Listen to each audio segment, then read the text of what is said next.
Abbiamo detto quindi concimi, fertilizzanti che sono rinnovabili e da dove partono questi fertilizzanti? Bene, ci troviamo a Codigoro di Ferrara, questa è l'azienda agricola La Leona ed è un'azienda che produce energia, ma la produce con dei residui, comunque dei prodotti che vengono dal campo.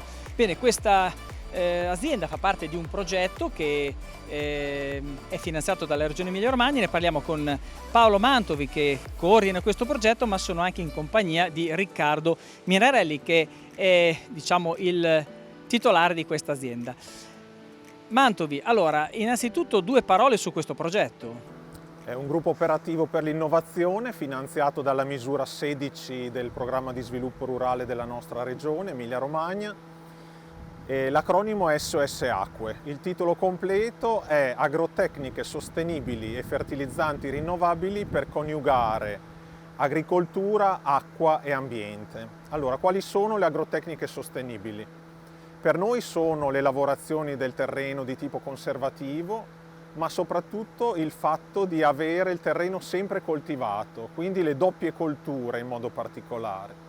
E i fertilizzanti rinnovabili derivano dal digestato, dal trattamento del digestato, o digestato microfiltrato come in questa situazione, oppure solfato ammonico derivante dallo strippaggio dell'ammoniaca contenuta nel digestato stesso.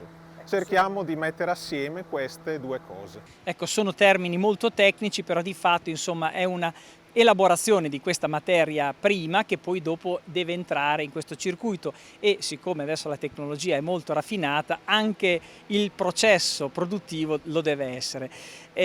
Parliamo anche dell'azienda, un'azienda che è di 1 migliaio di ettari, ne parliamo con Riccardo Minarelli appunto, un'azienda che è di una superficie molto vasta e che produce anche materia prima. Sì, la nostra è un'azienda agricola che si trova in un territorio molto particolare, che è quello del Delta del Po, quindi vocato a un'agricoltura ad esempio di risaie, di frutteti e quant'altro, ma una decina di anni fa abbiamo deciso di iniziare a diversificare verso le energie rinnovabili, sempre partendo da ciò che la nostra azienda agricola può produrre oppure dagli scarti che possiamo valorizzare.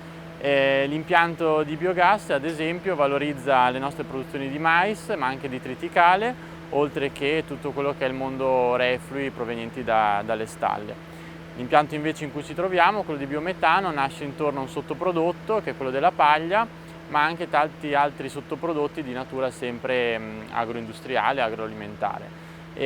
Avendo due impianti il volume di digestato che ne esce è molto importante e quindi sempre più stiamo cercando di puntare su questo prodotto per la concimazione nei nostri campi, quindi sia per riportare sostanza organica sia per andare poi via via a sostituire tutte le fertilizzazioni di natura di sintesi chimica. E siamo molto contenti dei risultati che vediamo e parallelamente agli impianti vogliamo appunto scoprire e investire tutti i benefici che riusciamo a derivare dal digestato nell'uso agronomico. Ecco. Il vostro obiettivo è di arrivare a concimare completamente con questo prodotto? È una sfida sicuramente perché ha degli aspetti logistici, volumi in gioco e quant'altro molto diversi dal mondo chimico, però è la nostra sfida, il nostro obiettivo sicuramente nel lungo periodo è questo qua. Ecco. Ci sono diverse tecnologie nuove come quelle che abbiamo sperimentato in questo gruppo operativo e siamo molto contenti di averne preso parte. Ecco.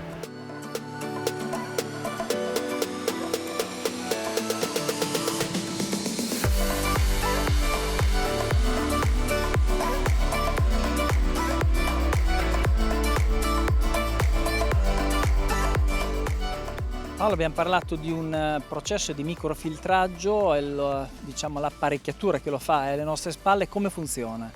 Allora, innanzitutto il digestato viene diviso nelle due frazioni, solida e liquida, attraverso la macchina che si vede davanti, che davanti scarica il solido, la parte liquida viene raccolta in una cisterna da cui pesca invece il microfiltro, che appunto microfiltra il digestato, riuscendo ad estrarre la frazione microfiltrata. La frazione microfiltrata non contiene particelle superiori a 50 micron e 50 micron sono 0,05 mm. In pratica si tratta della dimensione di 3 globuli rossi messi insieme. quelle che entrano nell'acqua per la fertilizazione. Quelle che poi non ci intasano né gli ugelli del Ranger, come vedremo più tardi, e né i labirinti gocciolatori delle ali gocciolanti, come abbiamo in un'altra azienda partner di questo gruppo operativo. Beh, adesso andiamo in campagna a vedere il funzionamento.